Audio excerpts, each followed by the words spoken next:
Okay, right.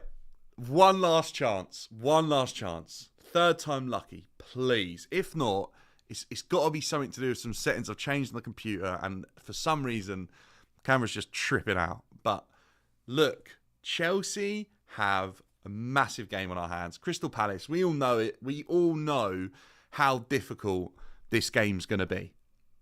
This is a difficult game, like I already said, in good form.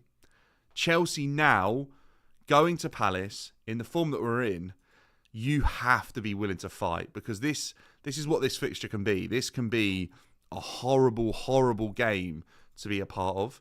Palace are a good side, and the one thing I'll say is, and this is what's concerning me about this fixture coming up, Maresca really struggled against Fulham when they switched to wing-backs.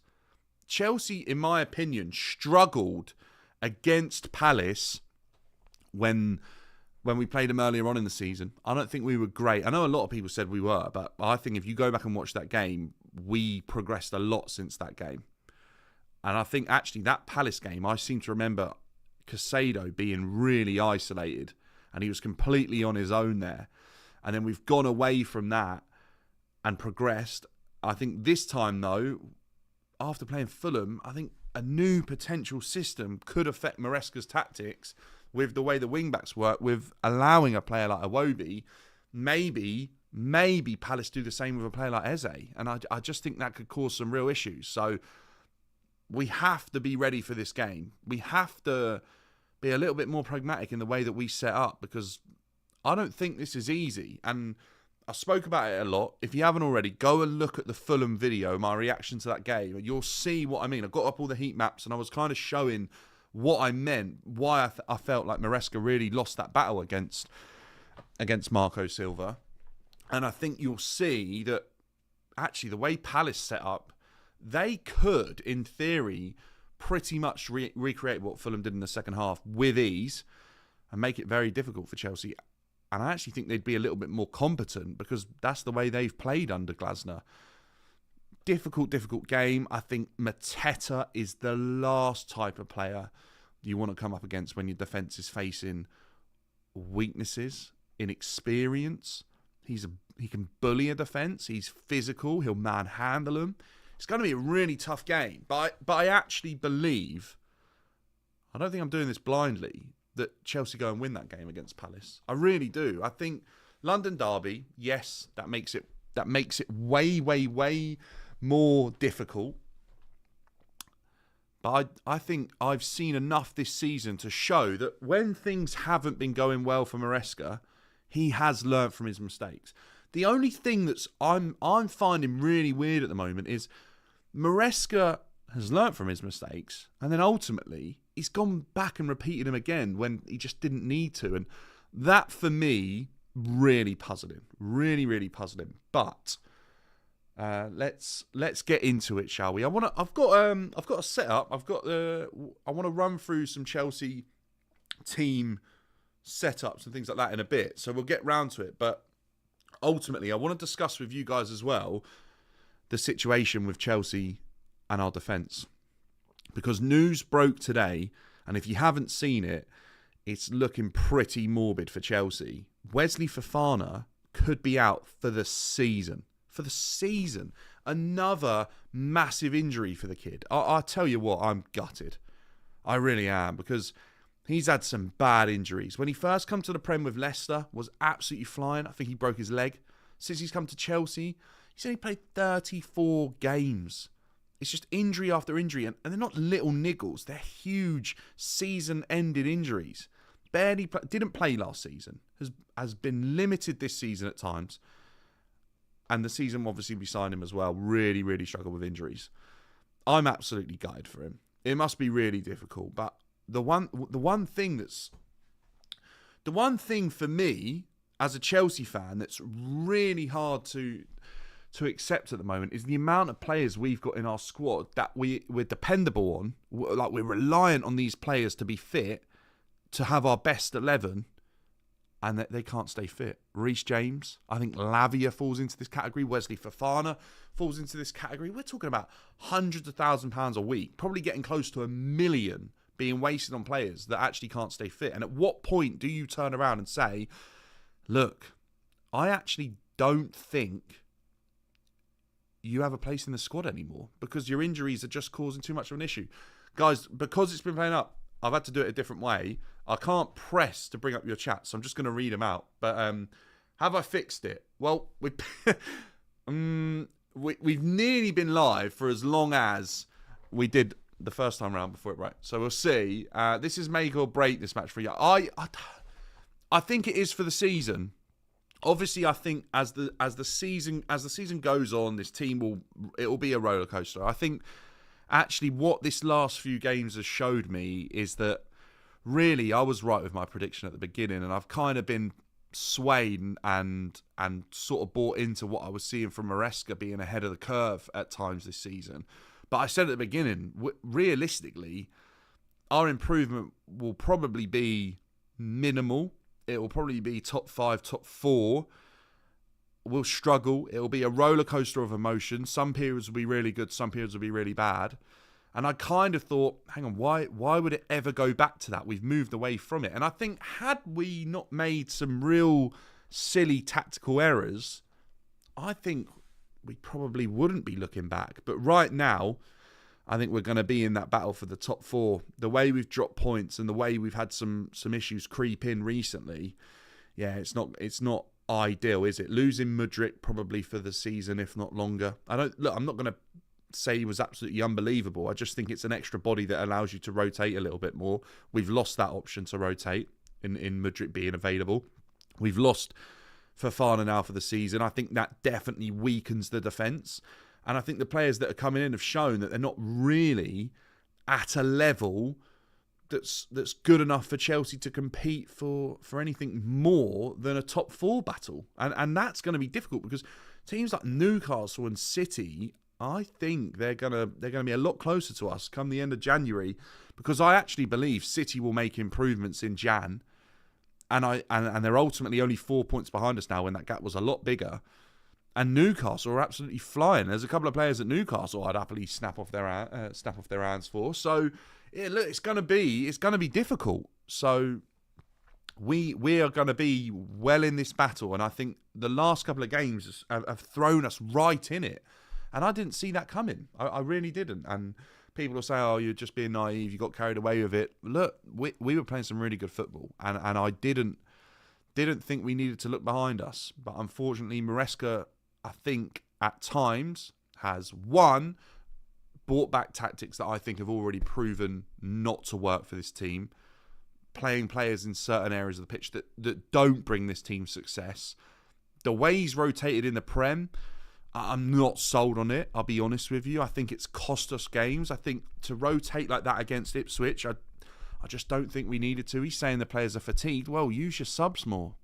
You know, he had opportunities to play his substitutes in the Fulham game, in the Everton game, and I think he used 3 subs out of a possible 10 in 2 games. I just think they're really silly mistakes, but maybe, actually, it goes back to what I said at the beginning of the season. When you appoint an inexperienced manager, they're going to make mistakes too, as well as the players. And that's why this season could end up being a roller coaster, which is disappointing, because I think if we actually look at it, and had we gone after a manager that knew how to tweak things and move on from them and not repeat mistakes, we might be doing better at this moment in time than we were. But then at the same time, I don't want to get too down about it, because I still think we're improved from last season. I really do. Although I've seen all these stats being chucked about that people are saying Chelsea finished the season with more points than what Maresca's got in his first amount of games, I think it's obvious to see that Chelsea are playing better football. I think more players have improved under Maresca than they ever did, especially even in the second half of the season under Pochettino. And I actually think the club just feels a bit better with Maresca at the helm than it does with Poch. Now, it doesn't excuse silly mistakes, and they have to be learnt from. But I'm not going to sit here and be like, Maresca out. I just get a little bit frustrated, because I don't think these issues needed to arise. Some you can't control. Jackson being out of form, I don't think you can control that. But some of these issues, I think, are controllable. You can control the outcome. That's my honest opinion with this. So let's look at and see what you guys have got to say about this. We need to beat Palace, as Dan. You can't be losing to those. You can't be losing to those teams if we want to challenge for the Champions League. Football, we can't miss third season without it would be a failure. No, I agree. We have to, in my opinion, Chelsea have to get Champions League this season. And I think we do it by finishing, well, I was going to say by 5th, but the way a couple of teams have been in the Champions League, that might not be enough. So we have to be good enough to be 4th. I think it's going to be difficult, but I'm hoping we either do enough. What we should do, really, is do enough in January to make sure it was cemented. That was before I knew someone like Fofana was injured. Now we have to do even more in Jan. Do I think we do that? No. Do I think that if it stays how it is, at the end of the season, we get top 4?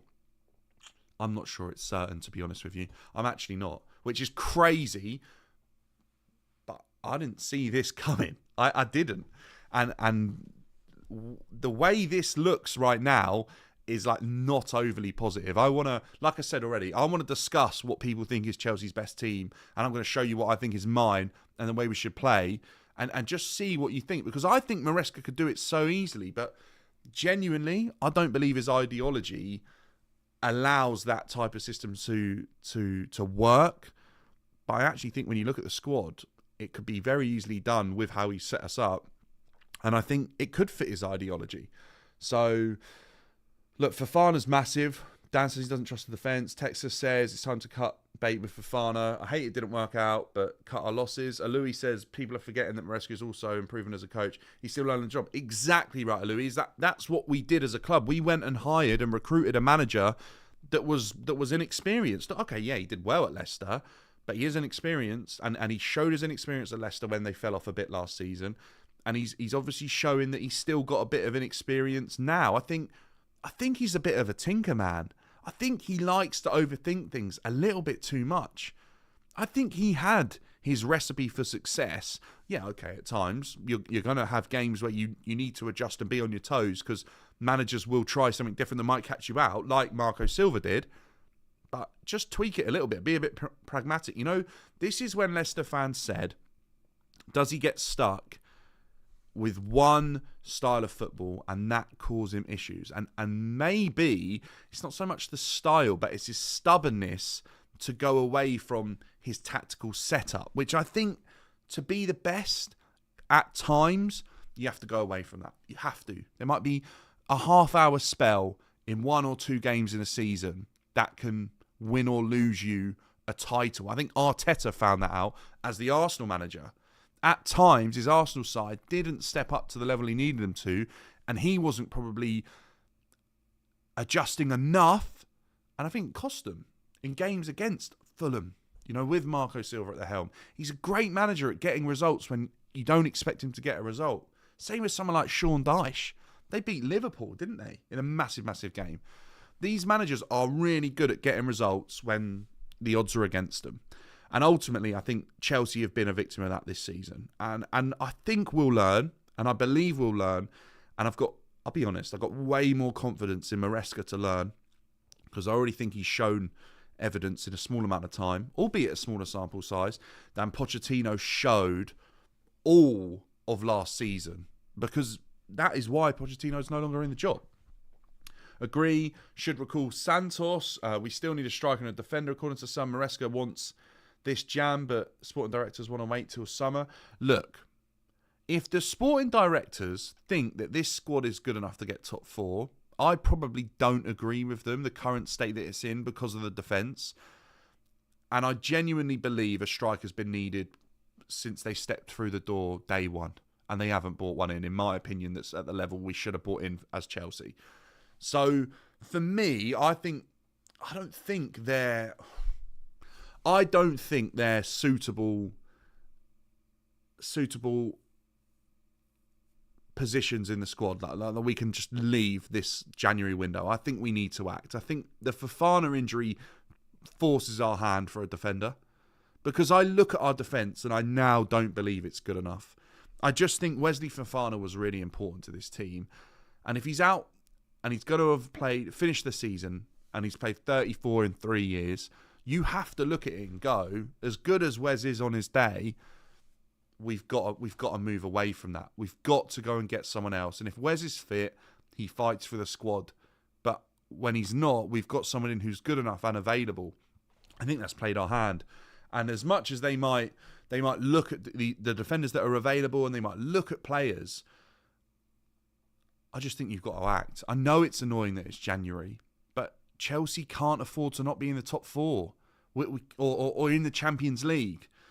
I didn't expect City's fall off. That's why I thought we'd get it with fifth, to be honest. I thought we'd do well enough in the Conference League to guarantee that England get the 5 slots, right? Now, if I'm being real, Chelsea have to do enough to get into the top 4 of the Prem. I don't think our defence is going to do that. What do you guys think? Do you think our defence is good enough? Do you have any names? Because I'm going to be honest here. You could go and get a Tomori. You could go and get a Mark Gehi. I think they do a job. But even then, I would feel like, actually, Chelsea still needed to do more, even with Fofana fit.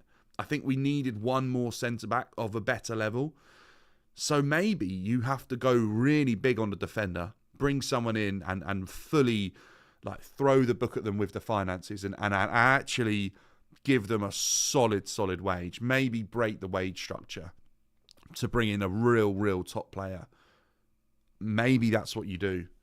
You know, and give Chelsea the opportunity. Because if Chelsea miss out on top 4, and this form kind of carries on and we bounce around between these difficult games against teams in the bottom half, that would be disastrous for me. And I actually think that the sporting directors have sacked a manager in Poch, who, look, he wasn't guaranteed to get that. But by sacking the manager, you put more pressure on yourselves to say, do you know what?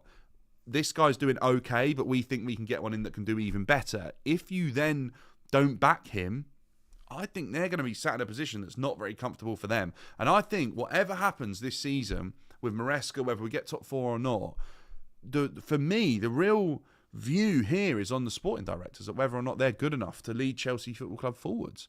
I think they've done some really good scouting.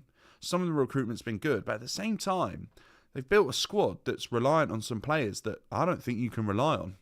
I think that's an issue for me. So we will only see that with time. But right now, I believe the sporting directors have got to act. I think they have to go and recruit a centre-back, because when you look at the team, when you look at the defenders that are available, you've got Levi Colwill, Wesley Fofana gone, Badiashile injured for a while, Dazassi, Josh, Vega. I think that's probably what you could say. Maybe they consider Reece. Maybe they consider Cucurella. I don't think they're centre-backs, especially not in a back 4. Maybe in the way that Maresca kind of likes to move his team around and they have fluid positions, you can get away with a Cucurella or Reece. But realistically, they're not going to be starting a game in the central role. I think we need to act, because I think, say we get one more injury, realistically, you're then looking at a squad that has a defence of, say you have Levi Colwill, but Tosin gets injured. Levi and Dazassi, Aaron Anselmino, or Dazassi gets injured. You've got Aaron Anselmino come through, or Vega, and then you've got Levi and Tosin. I just don't think that's good enough. I just don't think it is for a team that's going to be in a race for the top 4, especially when your strikers aren't scoring goals at the rate they were a month ago, or your attackers. Neve says the issue is we need a goalkeeper and defender, not because we got a few, but because we lack quality in those positions. Don't see the SDs getting other options before we sell. Bronbreaker, I love that, man. I can't bring it up onto the screen because we're streaming for a different platform just for now, but really appreciate that. Much love, Dan. Enjoy when you're in the panels. Big love to you. Really appreciate the super chat. We had some technical issues at the beginning. We hope that we're around them. I'll get it back working, I'm sure. But yeah, really appreciate the super chat from you. That's absolutely massive. Guys, if you haven't smashed the like already, make sure to do so as well. We always try and get 40 likes on the videos at the moment. That seems to be a good goal. We're actually, by the way, guys, I don't know if I spoke to you. I'll quickly say it before we get into a bit more. We aimed for 3K before Christmas. We're over 3.1. So we absolutely smashed it. And I know I don't think I've done a live since before, but if you're in here and you're one of those, or you see it a little bit later on, thank you so much for making sure that you subscribe to the channel and smashing the like, because it means a lot. It really does. And yeah, the numbers are going up, and we're growing this community, which is exactly what I want to do. I want to speak to more and more of you about football, about Chelsea, and just see what our opinions say and throw them around and see if we can find fixes for Chelsea and hope the board listen one day. Look, Dan says he doesn't want to play football. I don't want Thursday night football next season either. I can't lie. I actually believe this Chelsea squad are good enough to go and play in the Champions League and improve and really give ourselves a good test. I think we'll do it. But I do think January's going to be important now. Way more important than I thought it was going to be, because I thought Fofana would be back. I thought Badiashile would be back. I think Wesley Fofana getting this injury, I think it writes him off for Chelsea as an option, to be completely honest with you. And that is harsh, but we can't have 3 players in the team all struggling with injury. We just can't have it. Reece is this close to me having the same opinion, but I think there's probably something for me that Reece has won the Champions League with Chelsea, and Reece is homegrown. Reece has come through the academy, and I think if Fofana was that, maybe I'd feel exactly the same way. But I think we spent 70 million on Fofana. We ain't spent a penny on Reece in terms of transfer value. That's not good enough. You can't spend 70 million on that first window that Boney went in is looking disastrous, mate. Koulibaly, Fofana, Cucurella. Kooks is the only one surviving, and it took a while for him to get to that point. Sterling gone. Like, throw me others. Enzo, obviously. Mudrik's failed. Oh my gosh, it's actually like the first couple that Boney, they have been disastrous for Chelsea. A lot of money was spent as well, and Cucurella really is the only one, isn't he? And maybe Enzo now we're starting to see him flourish, but other than that, it's not gone well, those transfers. Look, I really do feel for how many subscribers do I want to hit this year? I definitely want to finish with 5k as a minimum. I'm going to be real there. I think that's doable. I think we could finish with 5k. If we could get more than that, it'd be unbelievable. But yeah, 5k would be the target by the end of the year from where we are right now. I think that's possible. If we could double it, it'd be amazing. But we'll just see how it goes. I'll be honest. I love to set a goal. I love to see where we can get to. And I love to set people a challenge and see if we can do it. But I just like coming on and chatting to people. And the more people there are and that want to come in and chat and have a conversation, the better it is. Really, I don't have a specific number. I just love chatting to you all about football, and I want to build a community where we can all do that and tune into lives and watch the videos and check out TikTok and see what I've got to say on there. And yeah, just if I ever meet you at the bridge, we can chat in person. I've actually met quite a few of you, and it's actually cool to see. Reece James back in training, Lavia as well. Look, that's massive, Dan. I don't disagree. I think they're really, really important players for this team. I really do. I just think that you can't rely on those players to stay fit enough. Lavia, think how many games Lavia's missed in the season and a half that he's been here. Reece James has played 30 games, I was told earlier, in 3 years, 2.5 seasons. The same for Fofana, 34 games. The fact that amount of talent has only, like that, we're talking about £250 million worth of talent. It's not good enough for me. It just isn't. So, yeah, I don't know. Bronbreaker says, do you think you guys are using this season to figure out your main core and ship off? I'll be real, right? I thought we were doing that last season, but I think a little bit, because the directors have made mistakes in their recruitment, that's kind of carried on into this season a little bit. I think the Conference League gave us an opportunity to look at these players in a little bit more detail, and I think they've probably been shocked that when they've given them the opportunity in the Prem, some of them have really struggled. I think they've been surprised. I think we've obviously seen though that players like Chukwuemeka, they don't really have a future at Chelsea. Obviously, that's gone horribly wrong, I think, and Kunku's time's probably going to be quite limited unless they can find a way to get him into the team. I've said very early doors how I believe you get Nkunku into the team and how you add at least 10 more goals into this team over a season, but that isn't something that I've seen. Actually, do you know what? For 10 minutes against Ipswich, it was there. For 10 minutes. From about the 50th minute when he took off João Felix to the 60th when he brought on Sancho, 64th, something like that. You actually saw, I saw Nkunku play in his correct position, and I actually saw his body language change, and then they dragged him off and his face just dropped again. And I thought, that's not, that would have been worth a try to the end, just to see. And they didn't. But I felt like Nkunku looked a little bit more natural there. So I think that's probably what's going on. I need us to get Osimhen the top defender in January to still top 4. Neves, if I'm being real, I actually think that's what Chelsea need to do. I think why not go in for Osimhen? Why not? Do you know what? We went in the summer. Jackson scored some goals, but at the same time, our backup probably isn't good enough in Mark Guy, because I'm not viewing Nkunku as a number 9 anymore.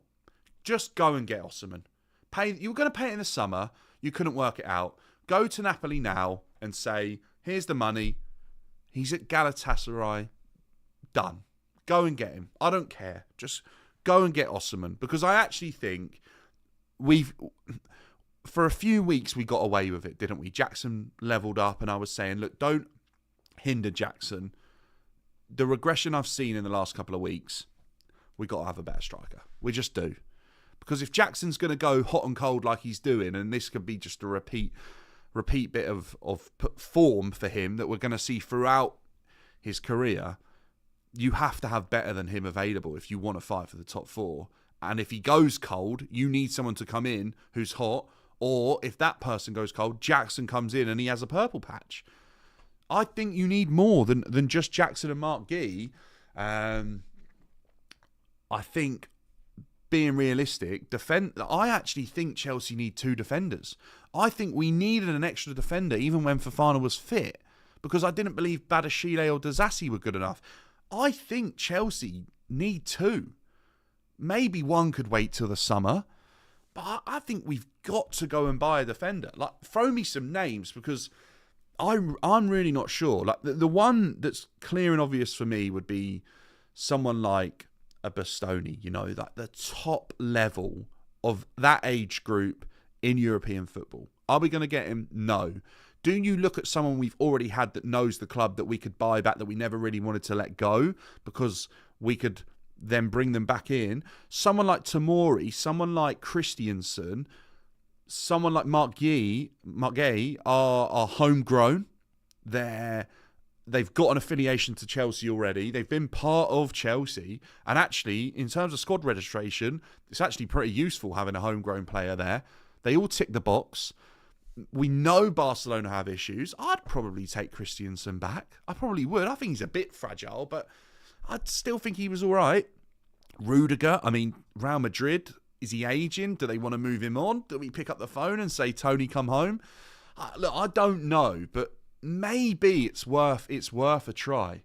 Thiago Silva, I'll miss him forever. But that's what really frustrates me, is as soon as Thiago was going, for me it was evident we had to act and bring in a defender. And Tosin wasn't ever enough. Tosin would have been, for me, comparable to Disasi. I think that's fair.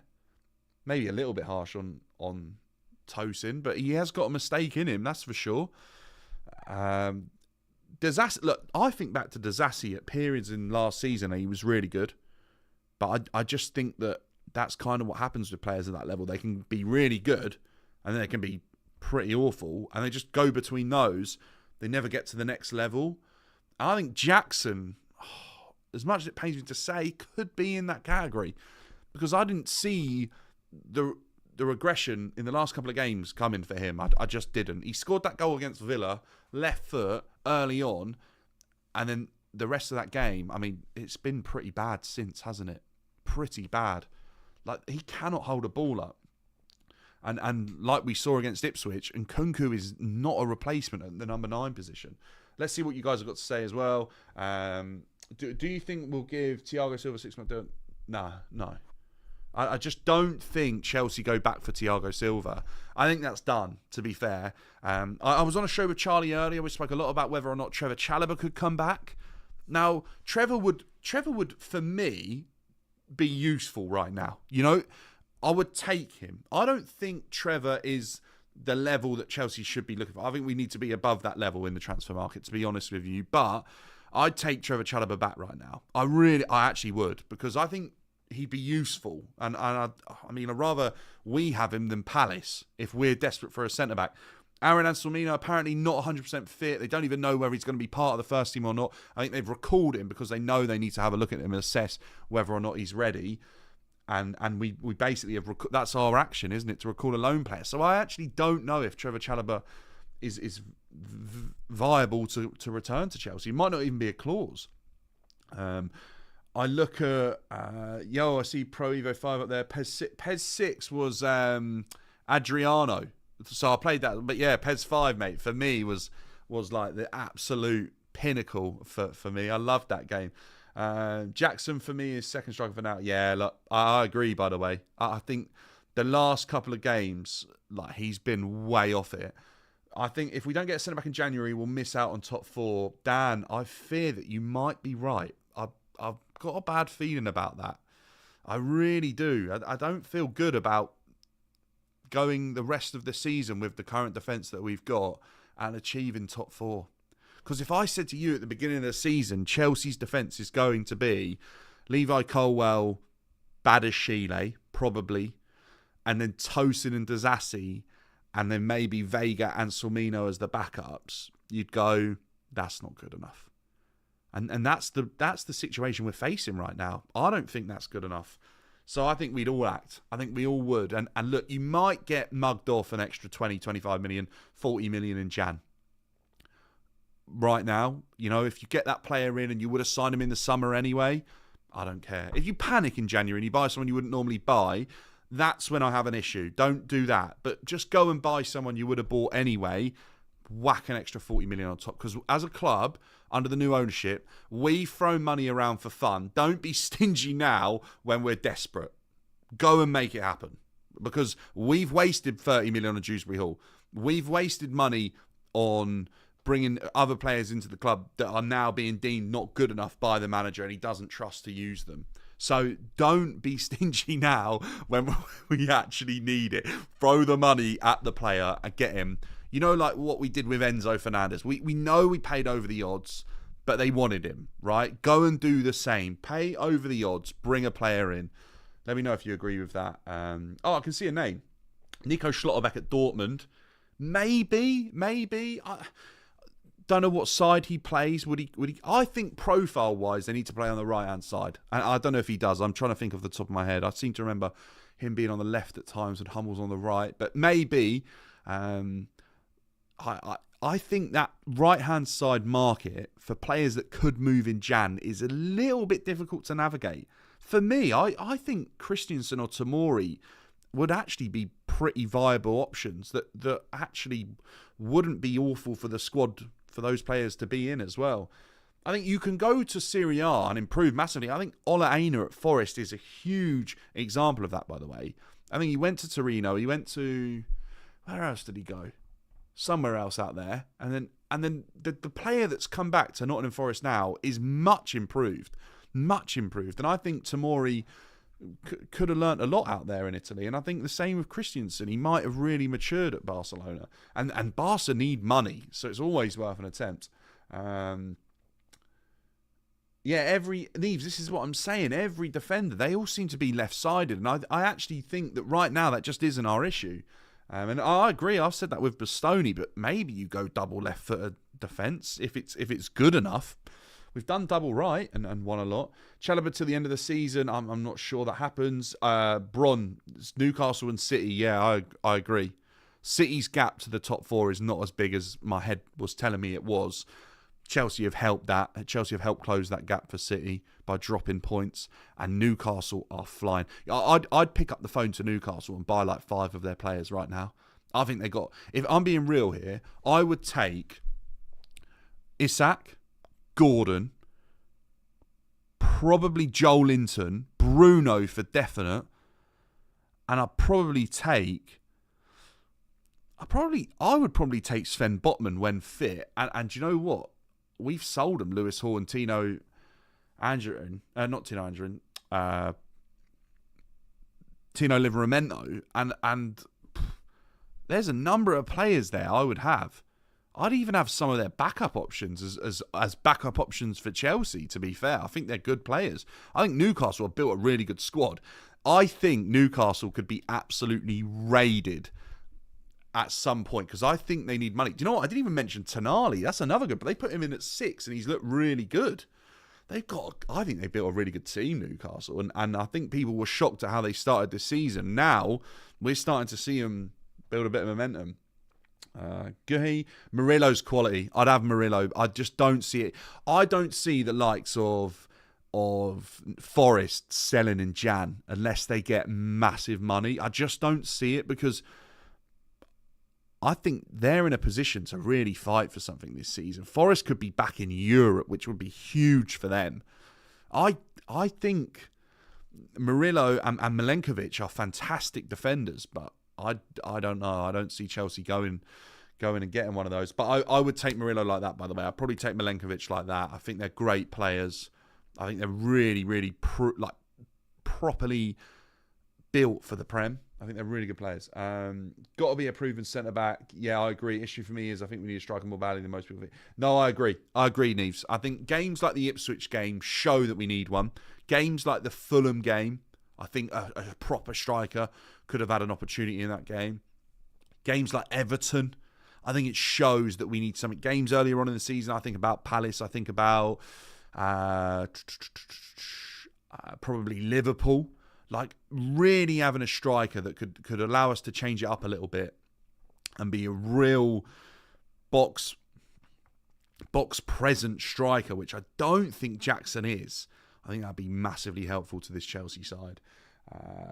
You guys have loads of... Yeah, no, we probably do, Bron, to be fair. Milan fans saying he's regressed. Is that Tamori? He may well have done. I'm not sure. I'll be honest, I haven't watched loads of Fikayo. And obviously, when he played against Chelsea, he wasn't unbelievable, was he? He didn't have... That was a while ago. That was when Potter was the manager. What midfield would you bring in for cover for Enzo and Caicedo? Do you know who's quality, right? And I think he'd actually be great for the squad. Is a player like... I think he's better than Dewsbury Hall. It's Elliot Anderson at Forest. I think a lot of top clubs slept on him. He went for big money. I think he's been really good this season. I think Lukic at Fulham, is that his name, Lukic?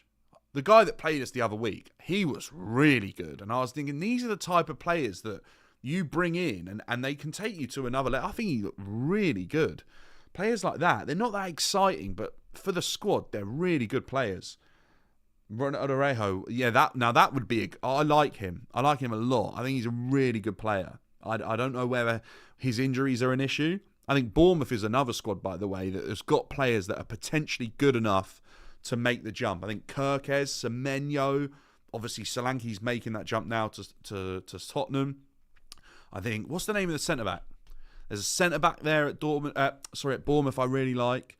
Yeah, Bournemouth have got some good players too. Big Dino, that's it. RC, this... you're not rating him, RC? No, Big... Dean Huyson, or Howson, however you say that, he's really good. Really, really top player. He'd fit what Chelsea are after. He's young, he obviously is a big physical player, technical, like very good on the ball. He's scoring goals from set pieces. I don't think he'll be at Bournemouth very long. I don't think he will. Morgan Rogers is unreal. I think Leon Delat would be a good addition to the squad. Do I think it's enough? I'm not sure. And Dyer from Everton is slept on. Yeah, no, he's been around though. I seem to remember him being around in the English game before he went out to... where did he go? Was it Lyon? Did they get him from Lyon? Maybe. Zabani, maybe, yeah. Another good...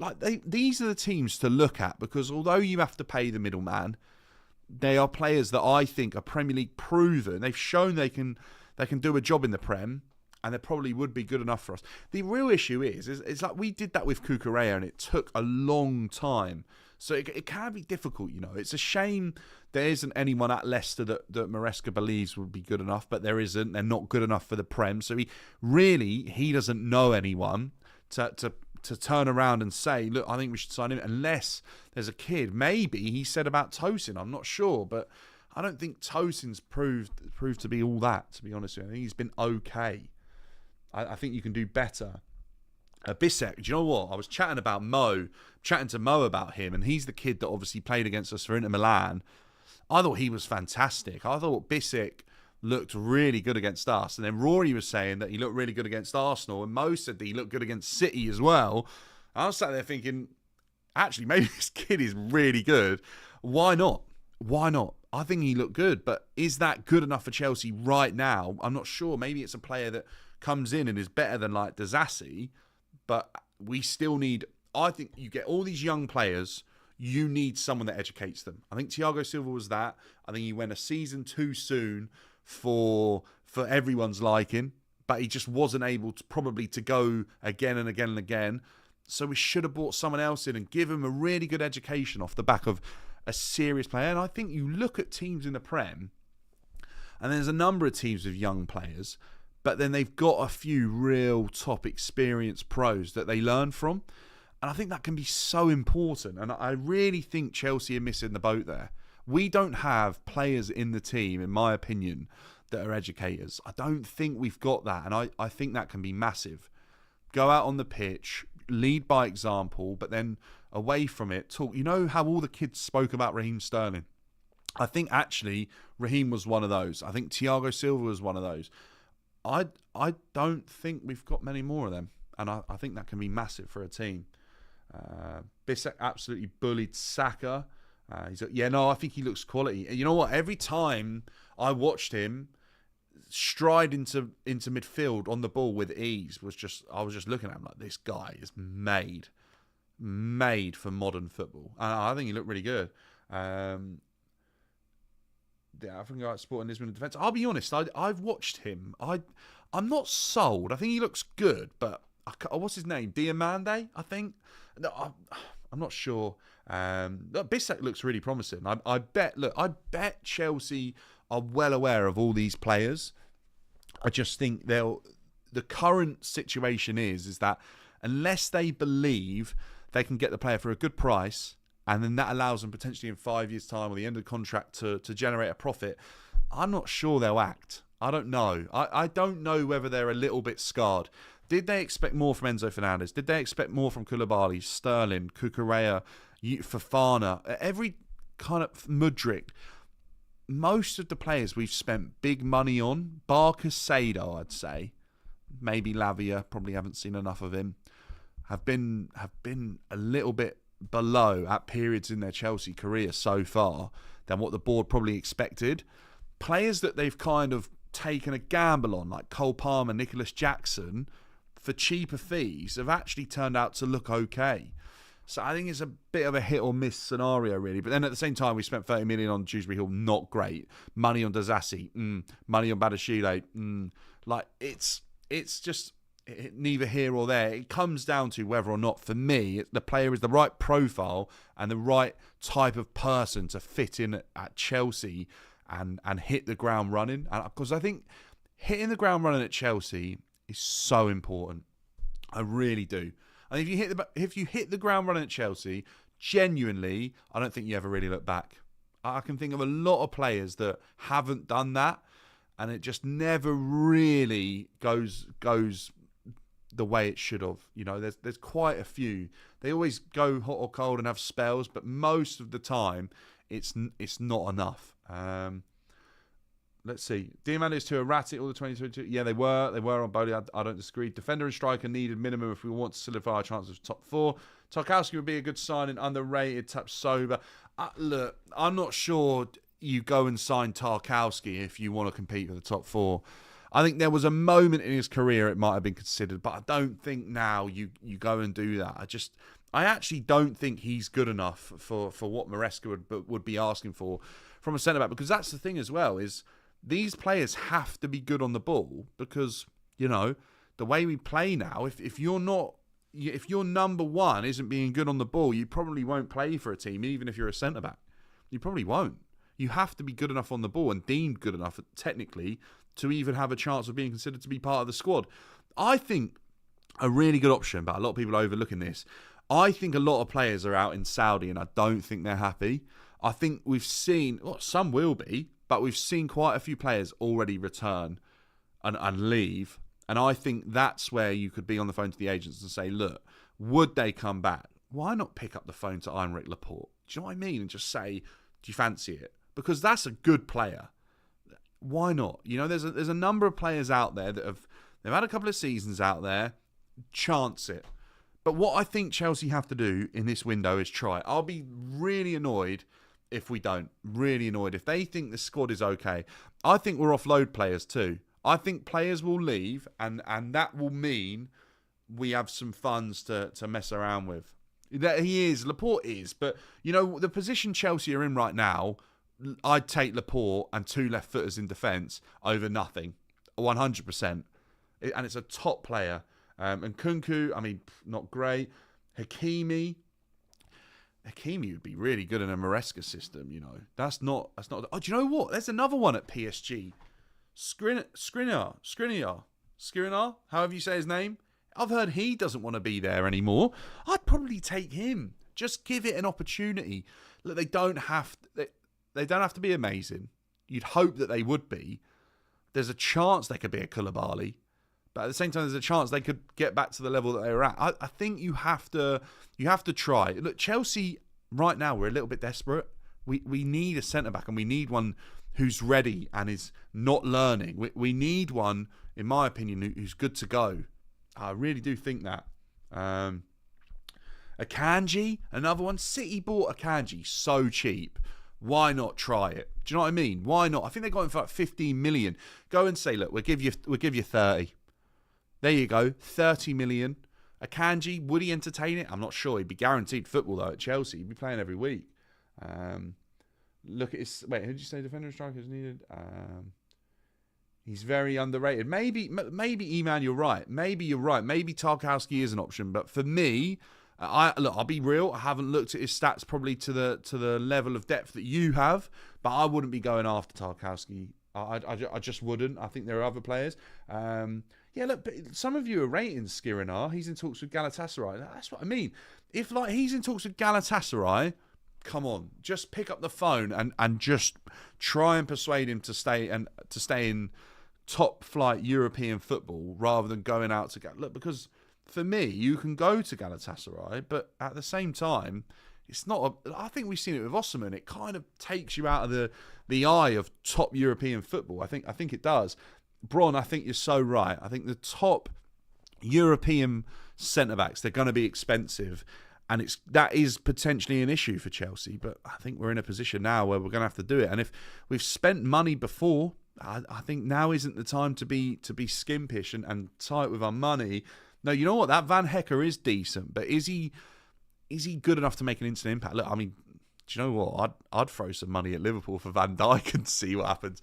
Like, I'm not saying it would happen, by the way, but like, why not? Like, go and give him 300, 400 grand a week and just say, come on, finish your career at a proper side. Now, I'm winding you up, but you know what I mean? There are players around with not long on their contracts that I think is worth picking up the phone to and just discussing things rather than not trying at all.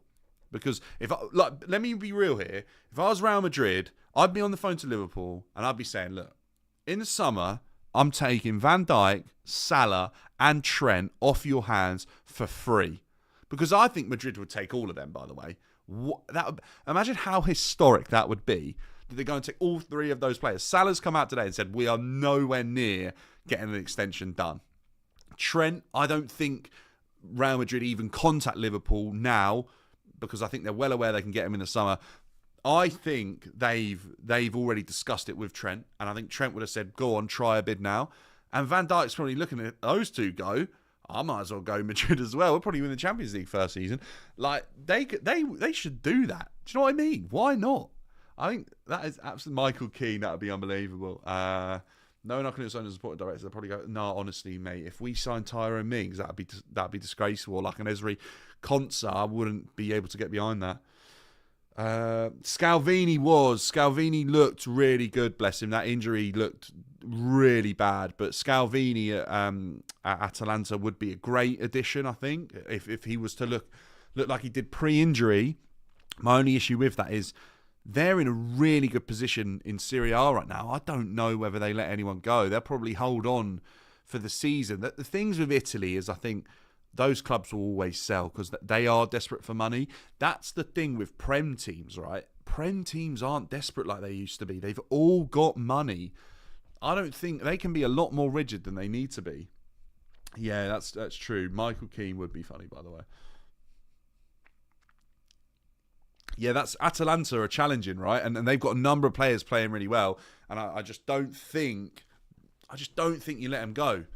So let me know if you've got names you want to throw around. Yeah, he did. Like, that's the thing, isn't it? He came back from such a big injury. I don't think that's what Chelsea need right now. Chelsea need someone that can come in and be at the level, right, and be good enough, and hopefully be ready for us to go and challenge for the top four. I heard we got PSR issues. What, Chelsea? I haven't heard we've got issues. I heard we actually passed it again. So look, if we do, I'm sure we'll just sell people. I'm not even lying. I'm sure we'll sell people. We seem to have got away with it every season, so I'm sure we do. But let's see. Guys, I want to get up some stuff and play around with Chelsea's formation, because I'll be real, right? I think this could be fixable. So I'm going to show you. I'm going to switch over now. Hopefully it works. Right, here we go. So I've got up in front of me a Chelsea formation. I'll be honest, if this plays against Palace, for me, is this our best team right now available? Probably yes, right? So I think, how can we get the best out of this team? Because I'm going to be real here. I don't think, right? I don't think Maresca's got the best out of our team in recent weeks. And I actually think there's a really simple solution for me, how I would set up this team to get the best out of it. And you have to bear with me, but this is how I would probably do it, right? And what I'd probably do here, kind of harshly, is probably remove Sancho or Neto, right? Now, that's difficult, but the reason being is because I believe Sancho and Neto are two really good players, but I think you need one more player on this team with goal-scoring output, right? And I know a lot of you aren't going to be Nkunku's biggest fan right now, yeah? But I think Nkunku is Chelsea's obvious answer to add in 10 more goals into this side going forwards in his right position. I think Nkunku's body language has been so bad because he himself, his manager, have publicly both said they don't feel like they're a number 9, but we keep asking them to do a job. That's like being like, oh, I'm not a cleaner, but can you clean? And you keep being asked to clean. You're like, I don't want to do this. I'll try, I'll do my best, but eventually you get to the point, it's like, why do you keep asking me to do this job? I'm the bin man. I take out the bins. I don't do the cleaning. You know, it's just like, that is crazy to me how they keep asking Nkunku to play as a 9. I'd rather him give Mark Gee a chance. I can't even lie, because I think you get more benefit out of playing Nkunku in his real position and Mark Gee playing in his real position than not letting him play at all and hindering his development too. I think we're destroying two players there, in my honest opinion. So here's what I'd do, right? Hear me out. Sancho's been really good. I think Neto probably just nicks it, but it's really difficult for me. I'm not sure that is actually guaranteed, but I'm going to bring Neto over here to the left, right? What I'm going to do with Sancho is I'm going to change Sancho to, bear with me, but what I'm going to do, I'm going to change Sancho to become Nkunku, because I believe this Chelsea side needs more goals. I really do. I'm going to put Nkunku in the 10. I'm going to put Neto on the left. I'm going to put Palmer on the right. That's how you line up. That's how you start the game, okay? That doesn't mean that's where that player plays all the time. Now, normally what we see from Maresca is his wingers get really wide and they go touchline and they obviously create their 1v1s, and that's what they tried to do. And that is obviously part of his ideology, because most of the time he's got someone out on either touchline ready to create a 1v1 opportunity, attacking opportunity, an overload on that side, or be the free man. I think that works really well in some games. But I also think that at times that leaves players to do too much on their own. And I think sometimes it don't work for Madueke. And I think he tries to do too much and it doesn't always work. So for me, this is kind of how I would try and do something here. I would try and get Cole Palmer into this area of the pitch, because for me, Cole Palmer in this area of the pitch, if you can see it, yeah, this is where I think he thrives. I've seen this season he be over this side a little bit too much, and I think he's really limited. I don't think the game feels great for him. I'm going to be real, right? I don't think this side is where you get the best out of Cole Palmer. I think here, this area here, is where he excels, okay? And I think you can play... No, mate, this... Anyway, look, I'm going to use it so I can show you. But if you've got a better app, you let me know, because I'll happily use it. But right now, this is where I would have Cole Palmer, yeah? In this position here. And Nkunku, for me, as a 10, like that's where we'll start. This is the area of danger for Nkunku, right? I think this is where he thrives. I know you're saying he won't. Nkunku got this role for 10 minutes against Ipswich. And for me, if you look at the squad, I'm just saying, this is how I view the squad. This is how I think you get the best out of it. I think you then allow Gusto to play in the more natural, free-flowing role of a normal right fullback. Don't worry about inverting him into here, because he's actually done really well in getting in the right areas, but he just doesn't have the end product in these areas. Play him here, put him into these areas where he can deliver crosses, because I don't know if you saw it against Ipswich, we've been delivering a lot of crosses recently to no avail, and I don't think they've been of unbelievable quality. Who is one of our best deliverers of the ball? I think it's Gusto. I genuinely do, right? Gusto on the overlap is way more effective, in a way better position, right, to track hit the runner defensively, push on offensively. Cole Palmer in this position here, this is where he thrives. Gusto always will take a man with him as he obviously overlaps. I think that shows us how to get the best out of Cole Palmer. I then think we've obviously seen at times Caicedo could drop in there. Like, we've seen him do that. He's good enough too. But I think Caicedo comes into here. I think that is evident. This allows Enzo to kind of just have a free roll to drift either side, and occasionally he can push on. If you're against a weaker side, someone like Enzo Fernandez, right, can absolutely come into this area if he needs to. But if it's getting a little bit claustrophobic and Palmer doesn't have enough room, he can obviously just drop in a little bit deeper in his 8 position, but it gives him a bit of freedom. The same with Caicedo, because we know Caicedo has been capable of pushing on at times and been really, really good. But this allows us, what I think, is to squeeze a team. Really squeeze a team in.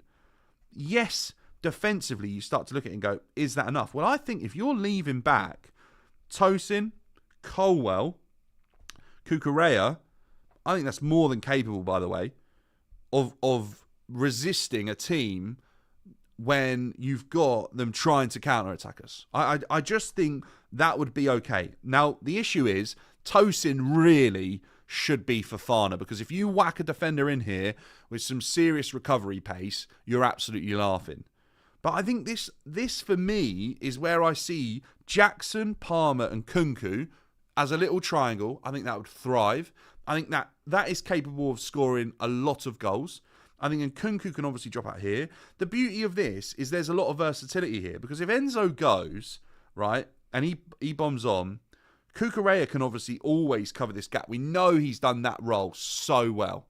For me, yes, okay, they might throw someone forwards and try and sort of damage us in this area here, which is what we saw Liverpool do. But Caicedo, you guys are saying Caicedo won't work in a lone 6. Majority of the game, he won't be on his own, because Enzo will have to help him out. But at the same time, Caicedo's been a lone 6 this season, and it's worked. It didn't work under Pochettino, because what Poch did was leave him here on his island and then push Enzo up out here. That's never going to work, because Enzo, he can't make that ground up. Enzo can make that ground up. We've seen it this season. And for me, that was an issue. But realistically, if Enzo doesn't work, you play Lavia. You just play Lavia. And then you've got Lavia, Caicedo in here. You've got 5 attacking players if Gusto pushes on. Or if Gusto doesn't, and you don't want to let Gusto push on, Palmer can still play that role, okay?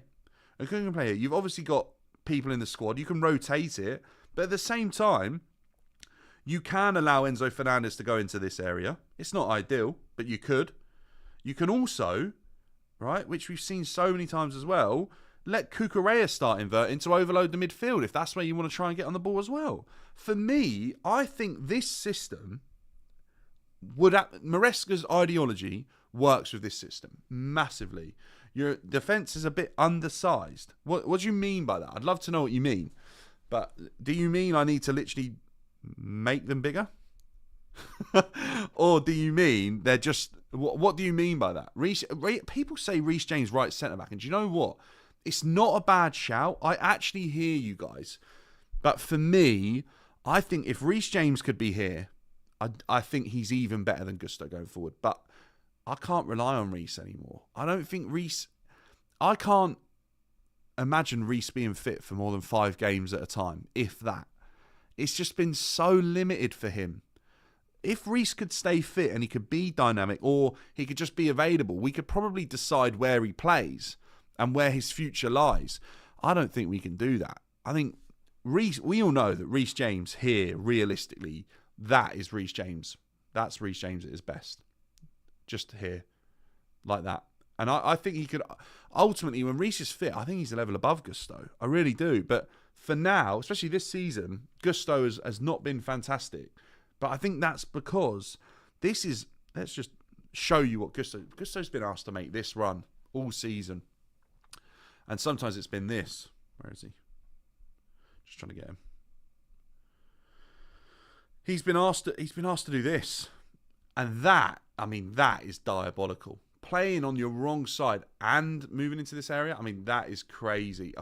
No, and I hear you, right, that Caicedo and Enzo isn't physically unbelievable, but that's looked fine at times this season. Absolutely fine. And it's literally, the only difference has been, this is the only difference. That, right? Palmer goes here. Hang on, bear with me. This is what we've seen this season a lot, right? Is Enzo pushes up into this area, Palmer into this area, Caicedo's there. And then sometimes Cucurella comes in and the rest defence looks a little bit like this. And then Gusto will be either here or he'll be here in a back 3, or Gusto will bomb on as well. And then you'll have like Cucurella here, Caicedo there. Like, that's kind of what it's been at times, okay? I think, obviously, the defence isn't good enough. The defence, for me, there's a bit of an issue because I look at some of the players and I think, realistically, do I trust Tosin defensively? I'm not sure. Not in the way that Maresca likes to play. Colwell, I think you can live with it. Cucurella, definitely I do. Caicedo, recovery is fantastic. Gusto, his recovery is good, but I definitely think we're not getting the best out of him by inverting him. I think that's a real issue. But I think Chelsea have this. Imagine this is Sancho. We've seen this a number of times this season. And for me, actually, this has worked. At times, this has been really good. But this is the problem for me, where Enzo and Palmer are. I think you can even get away with this. I just don't think it gets you enough goals. But that, for me, is better. If this is Sancho, by the way, let's say this is Jadon, because Sancho's been really good this season. I think that doesn't get enough goals as an attacking unit for me. I don't think it does. No, Vastor, do not disagree. Do not disagree. I think that is nuts. Caicedo has been pretty much doing this all season. He's had Cucurella either come in alongside him or Gusto at times. Or Enzo's had to be a little bit more rigid in what he's been able to do. But I actually think that this is, if Maresca's not going to change, this is where his team, that's when it looks at his best on the ball.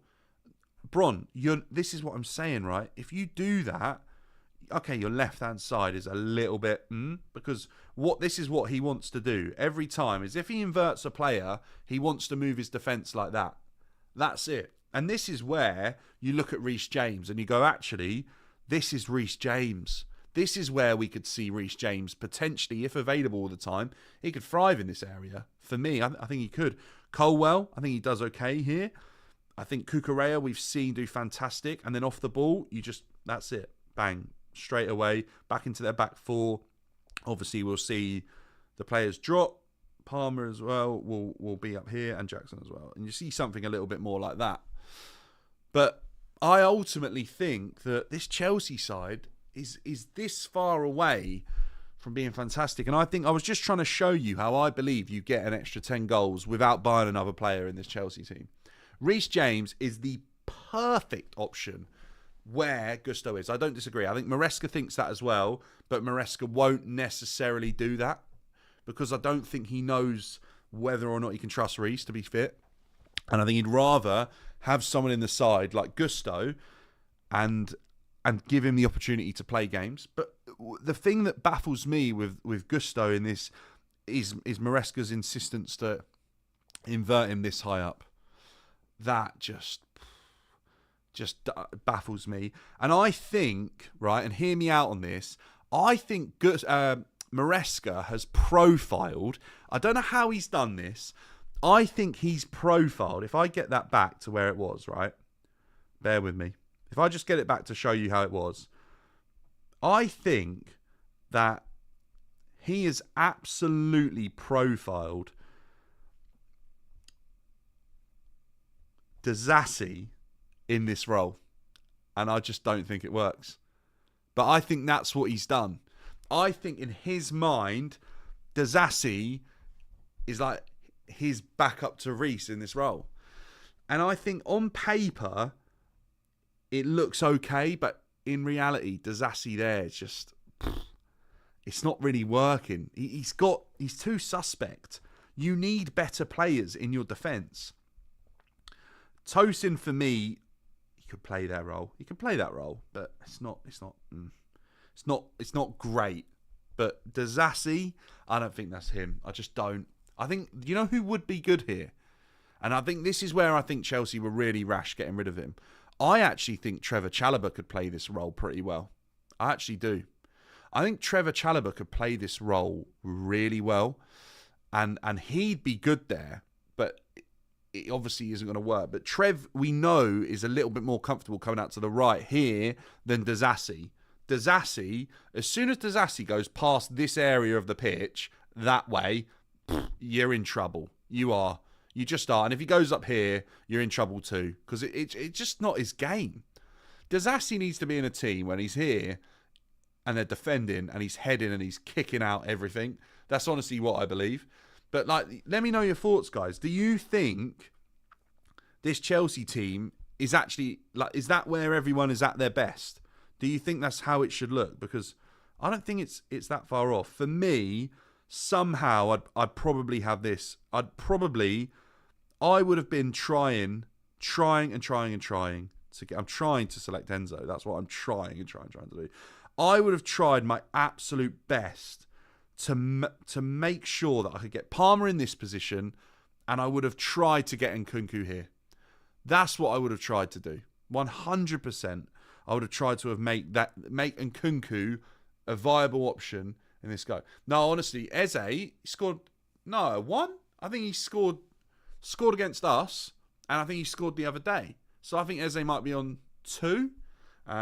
That's potentially it. But I would have loved to have made this Nkunku, and I would love to have given him an opportunity.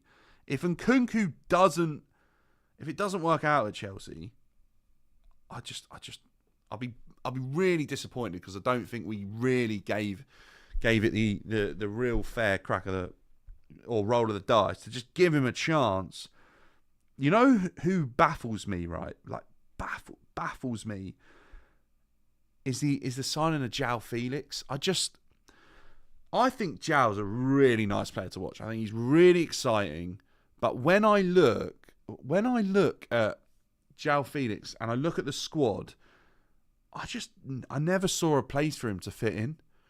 Omarodian to be his backup to Jackson was a way better option.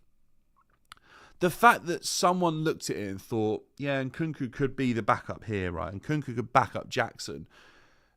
It's just such a big mistake. Like, honestly, yeah, I would have taken Lenny Yoro. Definitely. I'll be real, right? I didn't think United had a hope in getting Lenny Yoro. Yeah, look, Duran. I'd go back in for Duran. I can't lie. I'd go back in for Duran. If he costs 60 million, he costs 60 million. I think he's good. And I would. And I'd sign him. I'm baffled by João Felix. I want it to work. I want him to be unbelievable. Because you can't deny that if you could somehow get this to be João Felix and he could score goals and he could have an end product, I think he'd be really good too. But João Felix, he just doesn't have an end product. The goals are not going to come from João Felix. Honestly, 40 million would be an absolute steal for what I've seen from John Duran right now. He looks that good. He's got everything you want in a striker to thrive in the Prem. I absolutely think that. But for me, I would probably... I'd probably start him over Jackson right now on current form. Guys, let me know. If you had John Duran and Jackson, are you starting John Duran over Jackson every game? Are you doing that? I would. I probably would. I'm going to get it back how I like it. This is how I like it on the... you know what? There's an argument to be had, right? There is an argument to be had that arguably, right, these two, whatever happens, right, I do believe Enzo needs to be closer than out here to Caicedo. I genuinely do. But this guy is so good. Actually, if this worked and you got enough goals, this could so easily be Lavia. Definitely do. But also, you have to remember that every game you could change it up a little bit, right? We only bought Felix to sell Gallagher. Yeah, no, it's so true, Neves. So true. Not getting Samu was... Yes, Samu looks like to be a really good profile. The type of profile that Chelsea don't have right now. His catalogue is a joke. Do you know what? His catalogue was a joke even at his team in MLS.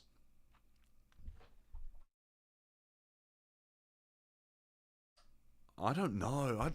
I'll be real, Bron. Yeah, I thought about flipping that João Felix scenario around in my head a lot, and I cannot work it out.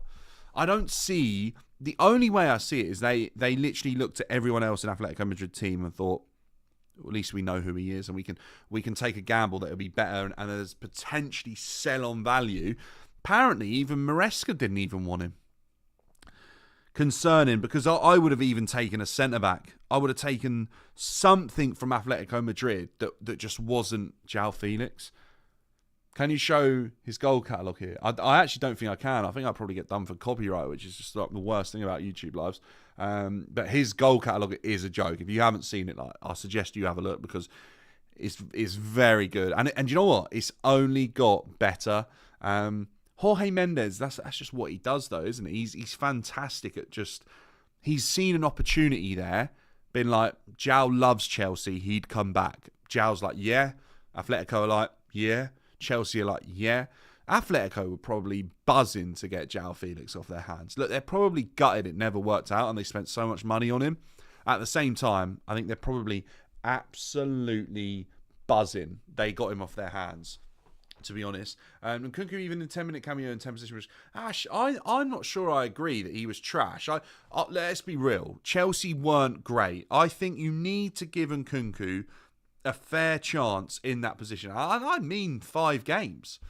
And I mean starting, playing in that role and seeing what happens. Oblak would have been a good shout, wouldn't it? Oblak would have been, actually. Felix was more productive than Nkunku. Felix got taken off first for a reason. And that's because if the jury... Nkunku has had more minutes than João Felix for Chelsea this season. Honestly, that's because I think João Felix has been forced on Maresca and he just doesn't want him. He just doesn't see it. And I actually don't blame him. I'm struggling to see it. I think he's wonderfully talented. I think he's really exciting. But I think in terms of being efficient and putting up numbers... He's just not what you want. If we finish it now, yeah, it would. In my opinion, right? I'd love to. Let's have this discussion because Rory's brought it up a little bit earlier, and I think it's really interesting because I don't know where everyone's at with this, but I don't know the exact numbers, but basically in Pochettino's second half of his Chelsea season to Maresca's first half, in the same amount of games, Poch is actually on better points. Now, Are we saying that Pochettino was better, did better than Maresca? Has Maresca taken Chelsea back in the time than actually progressed us? I think it's really interesting. I think it's up for debate. I think, in my opinion, he hasn't. But actually, should we be more points ahead than where we were? I think, yes, we should. I really do. I think the last couple of weeks, real slip up for me, because Maresca could have been 9 points ahead if he wanted to. He could have beaten Everton, he could have beaten Fulham, and I think he probably could have beaten Ipswich pretty easily. And I don't think he did in any of those games. I think ultimately he made some mistakes in all of them. But he could have been 9 points ahead of where Pochettino was. But I agree, right? That's the thing that stats don't show, is exactly what Vasterot is saying. We didn't have any idea of how we were going to play. We had no idea. We had injuries galore. I mean, they're stacking up a little bit now. But Maresca's given us some sort of understanding of how we're going to play, which some people might argue that you don't need that, but I think you do. I think young players need direction. I really do. And I think, because what I think about, right, is I think back to Chelsea's old squads of the past. They didn't have a guaranteed style of play, but they were capable of doing a lot of things. They could play in different ways, and that worked for us. But they were players that were experienced and knew how to win. Players that aren't experienced and they're young, they need direction. And Poch, ultimately, I think, didn't know how to give them the direction that they needed. Probably wasn't aware that's what they needed. It was probably the youngest team he's ever managed. So actually, Maresca is well aware that he's been a youth coach. He understands that these guys need a sense of direction and a philosophy and a play style to get behind. By the way, right, I was thinking about this the other day. Defensively, I actually think we've regressed. I'm not going to lie. I think we might have regressed. But the other day, and we could have, even if we've conceded more goals last season under Poch in the second half than this first season, I just think defensively we aren't better this season. I just don't see it. And we weren't good last year. We were not good. But I think we got away with stuff this season. I really do. I think there's been a number of games where we've actually probably should have conceded more than we did, and we've got away with it. I really do. We've like Sanchez has pulled off unbelievable saves when he really shouldn't have, and at times players have made some big mistakes, and then the refs either not giving it, or giving away a pen and not giving it, or we've made fouls in bad areas, or we've just got a little bit lucky. I think we have. I don't think there's massive improvements defensively. I just don't. But I think there are improvements most of the other areas. I really think that.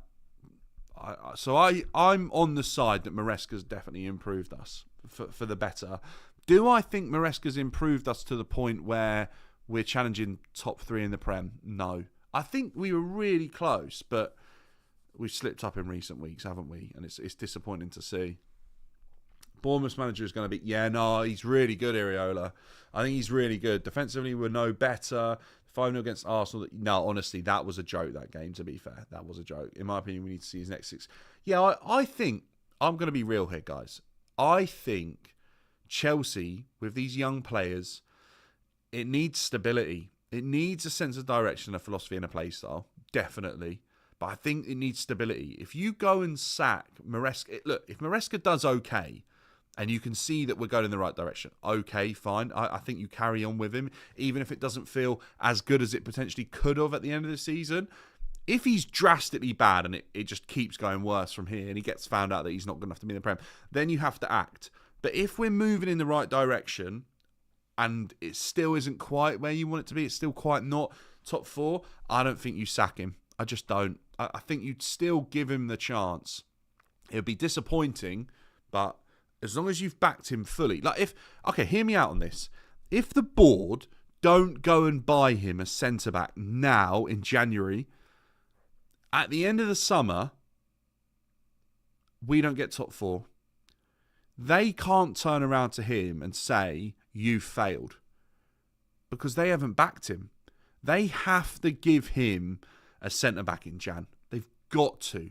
If they don't do that, they can't expect him to get top 4 football. They just can't. And if they're happy with that, I'm concerned that that's an okay message being sent from the top of the club as well. Really, I think we have to be getting top 4. I really do. They won't sack him if we finish. If we finish 10th, they might. I think they might if we finish 10th.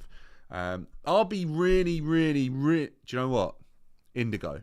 I said this the other day, and everyone questioned. I was like, why would that be the case? I guarantee you, I've seen top managers do this. Pep, Conte. They basically don't use their bench before a transfer window as like a message to say, like, I need help in Jan. This isn't good enough. Problem is, I'm not sure the board are going to do it. But that definitely happens. If we won't get to Maresca, I don't know how much he has to adapt.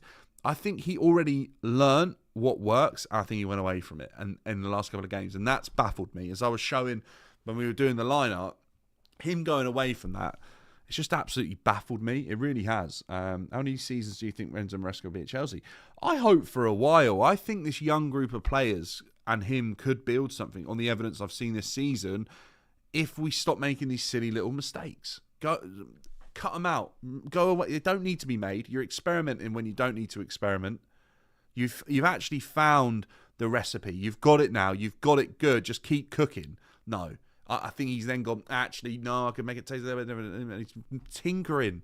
This is what I've said. You don't need to. I think he'd found the way of playing and getting the best out of this Chelsea team. Hence why people started fearing if this Chelsea team could head towards challenging Liverpool for the title. And in 3 weeks, he's kind of dismantled it himself. But at the same time, has he dismantled it himself a little bit to manage expectations and kind of say, look, I don't want to do too much with a squad that I don't believe is finished yet, and then they wouldn't buy anyone. So change it up, rotate it a little bit, manage it through Christmas. Oh, it's dropped off a little bit now. I need a bit more, and then eventually when he feels like his squad's right, then does he allow it to push on? I'm not sure. I don't actually know what is best in that scenario and what is real and what is just hypothetical guesses, but you never know. I've seen managers do it. We've all seen managers do it, actually, even if you don't recognise it at the time. Managers definitely manipulate a squad to look the way they want it to going into transfer windows. 100%. Because 2 weeks ago, when we were managing Conference League football, there wasn't any complaints about the squad depth at all. He was trusting all of them. This is the fault. We have played managers for too long at that time. Honestly, I've said this, right? I've said that if we get to the end of the season and we haven't done better than what we think Poch would have done, and just based on the stats of last season, if we haven't improved, I think the sporting directors have to go. I actually would sack the sporting directors before I sack Maresca, if that's the case. Say we finished 6th. If Maresca looked like he was building something, but they just hadn't backed him enough, and their ideology of recruiting all these young players and sacking Poch just didn't work out, I'd actually remove them first. And I'd arguably give Maresca the benefit of the doubt to come in and work with a new sporting director. If the new sporting directors came in and were like, look, Maresca's just not what we'd have as our manager, fine. Okay, I kind of get it. You could move him on, and it would be a bit harsh, but it just is what it is. And I actually think Tuchel was victim of that, to be real. I think that they looked at Tuchel and went, that's just not the type of manager we want. So for me, I think a lot of it is on the board. I think there's more pressure on the board this season for Chelsea to do well than there is on Maresca, even though Maresca could end up being collateral damage. But I think really it's on the board. If Chelsea don't get top 4 this season, unless it comes down to Maresca doing crazy things, I think it's on the board. Like with Poch. Poch lost his job because he did crazy things. He played players wildly out of position. He ran players into the ground when it wasn't needed.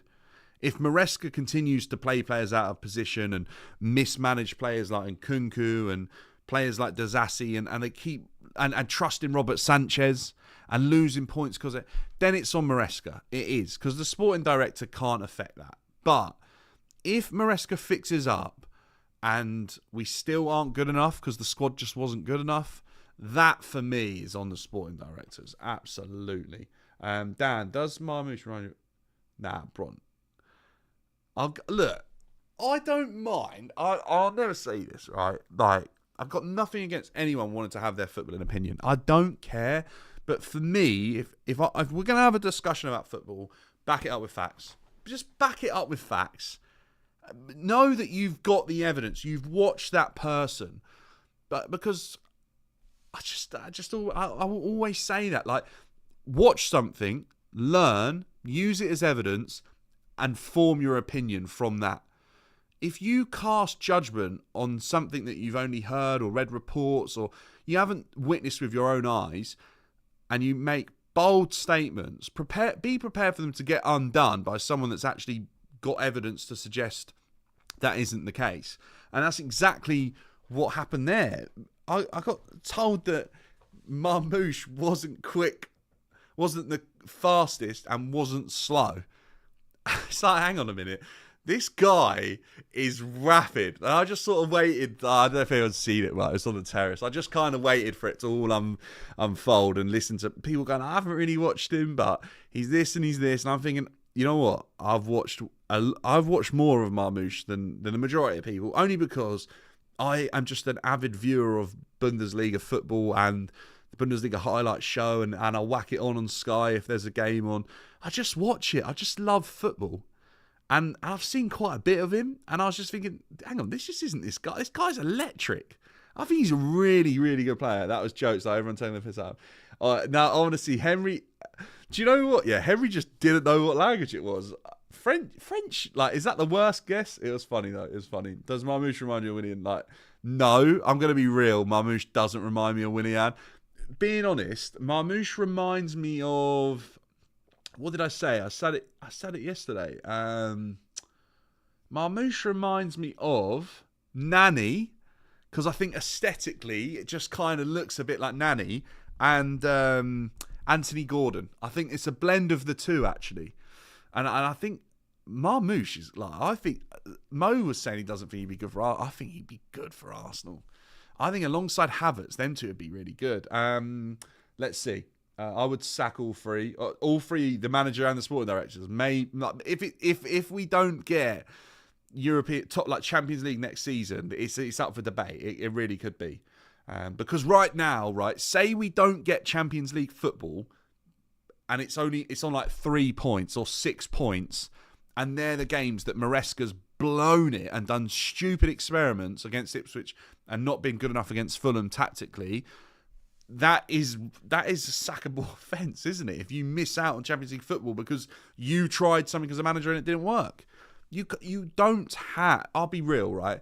You don't have that level of experimental time in a Premier League side that have spent the money that Chelsea have, unless you've got 100% reassurance from the sporting directors.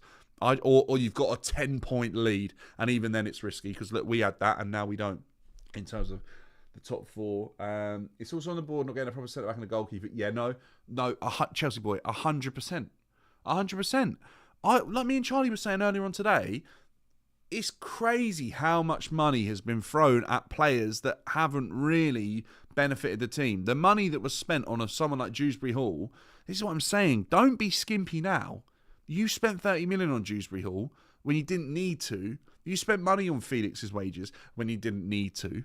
Don't not bring in a centre-back now. Don't not sign Osimhen in the summer because the 30 million that would have paid his wages, you've stuck on Dewsbury Hall. Don't do that.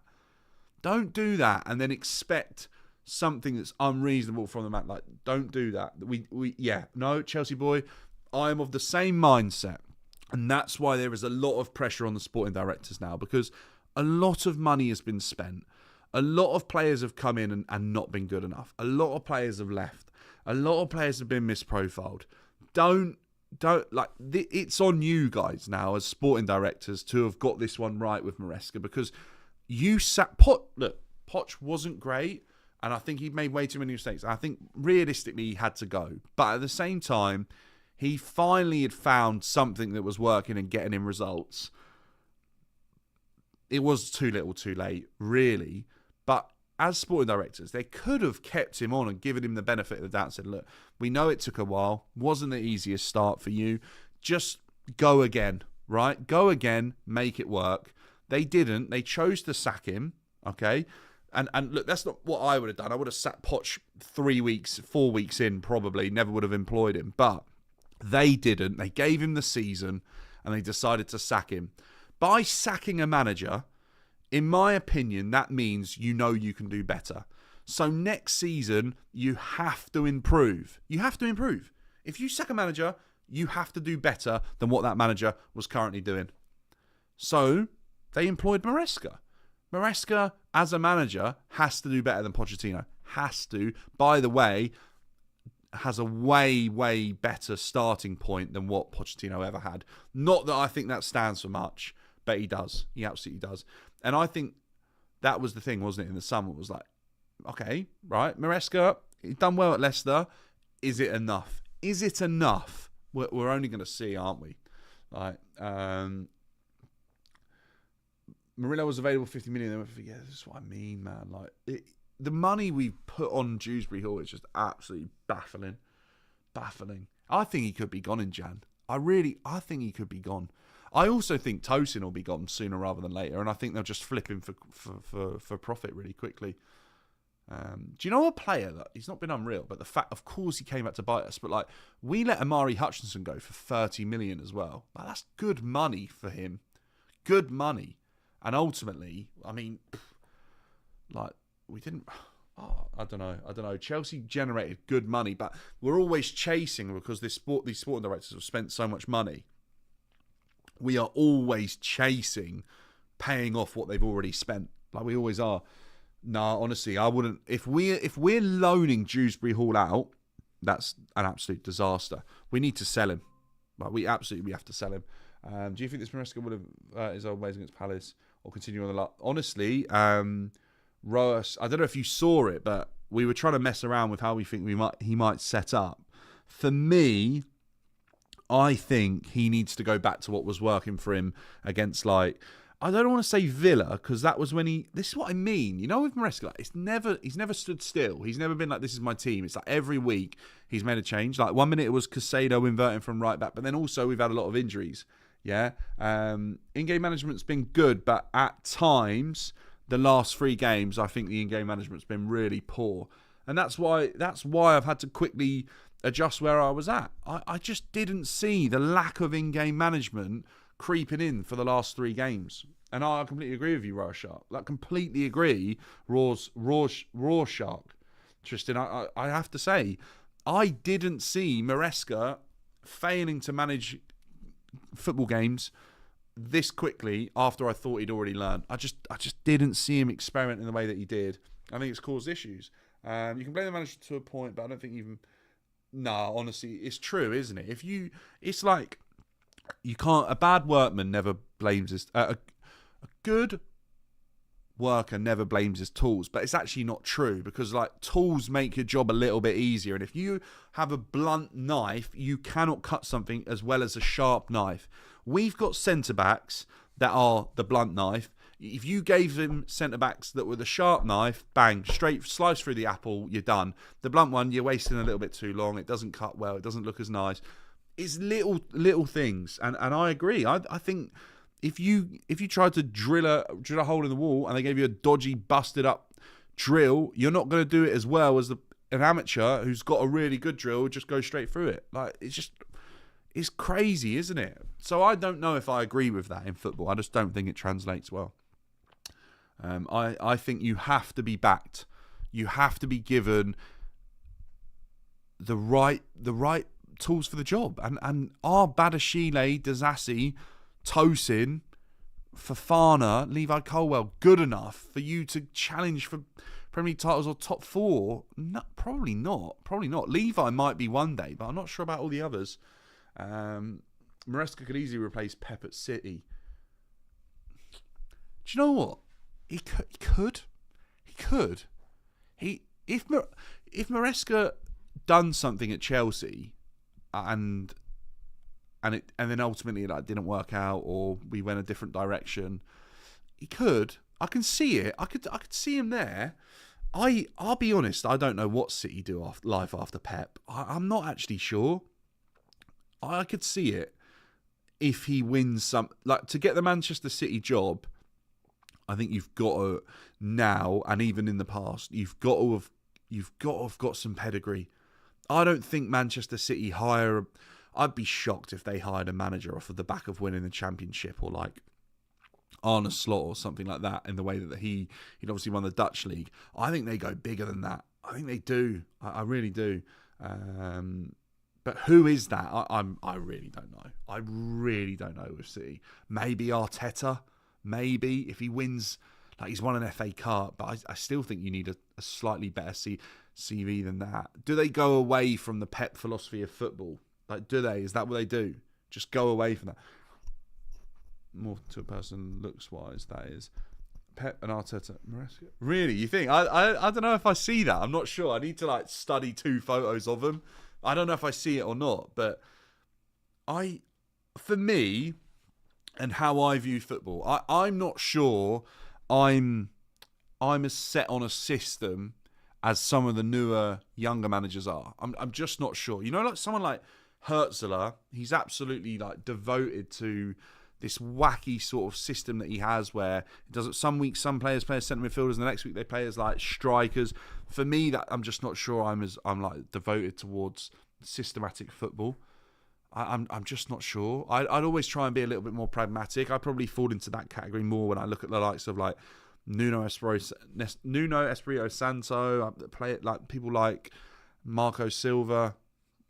They're the sort of managers that I look at and think, yeah, what you're doing is how I would view it. And ultimately, like that, sometimes that don't get you the top jobs. Some do. People like Mourinho, they were like that. They were like the top level of that. So Hertzler in recent weeks, it's not been going well for him. It's not. Brighton have had a few injuries. Don't get me wrong, but it's not been going great. I want Maresca to be given 2 more seasons because it'll be. I think I was saying that point. I want Chelsea to just have a bit of stability. I think that's what this club needs right now. I think it's been so volatile for a while, obviously with Roman and with the owners and the way they've acted and the amount of money that's been spent. I think, honestly, if I could hit the pause button or a transfer ban, I genuinely think it could be beneficial in a way, or it could have been. Now, I wouldn't really take it, but just be steady, just be calm, hope that it goes in the right direction, because everything you've put in place, just give it time to work as like these sporting directors. But if it fails big time, and it obviously looks like it's not going to be good enough, then I think they actually have to go. I do think they have to go. It's a real fine line, and of course it's professional sports. There's millions, hundreds of millions of pounds on the line.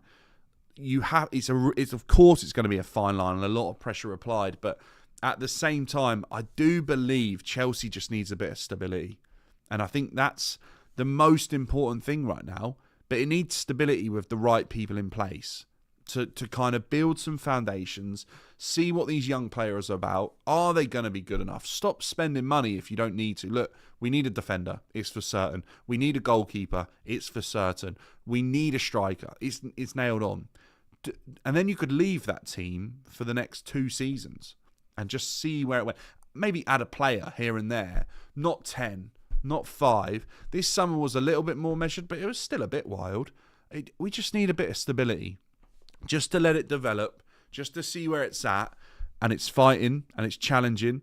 You know, like Arsenal, right? You look at Arsenal, the last 3 seasons, they have been challenging, and it's been stable, and they've added in a few players, and they're constantly tweaking it, but they're giving it time to develop a bit, then they adjust. Develop a bit. Adjust. If that eventually leads to a title, everyone will look and go, wow, they really did that well. They really did. If it doesn't, they'll go, they've not brought in the right people. They didn't do enough, blah, blah, blah. That's always the case.